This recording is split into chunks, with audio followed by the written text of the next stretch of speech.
అందరికీ good morning అండి. Curry చూసేయండి. ఫస్ట్ పోపు యాడ్ చేశాను, రెడ్ మిర్చి అండ్ జీలకర్ర ఆవాలు యాడ్ చేశాను. నెక్స్ట్ ఆనియన్ కూడా వేసాను.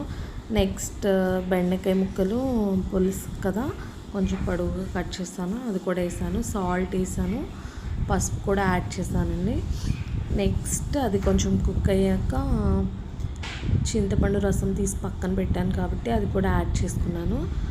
నెక్స్ట్ ఈ కర్రీలో స్పెషల్ ఏంటి అంటే ఇదండి, అల్లం వెల్లుల్లి ధనియాలు వేసుకొని ఇలా అది మంచిగా అంటే క్రష్ మరీ కాదు, లైక్ మరీ పౌడర్ అవ్వవసరం లేదు, కొంచెం అటు ఇటుగా అట్లా చేసుకొని వేసుకోవాలి. నెక్స్ట్ కారం కూడా యాడ్ చేశాను. కారం యాడ్ చేసాక మనం దంచి పెట్టుకున్నాం కదా అది కూడా వేసేసాను. అది కూడా వేసేసుకున్నాను అనమాట. వేసుకున్నాక నెక్స్ట్ ఎగ్స్ యాడ్ చేశాను. ఎగ్స్ యాడ్ చేసుకున్నాను. కర్రీ ఇలా దగ్గరికి వచ్చేసింది. ఇంకా 5 minutes తర్వాత ఇంకా ఆపేసేయడమే అనమాట.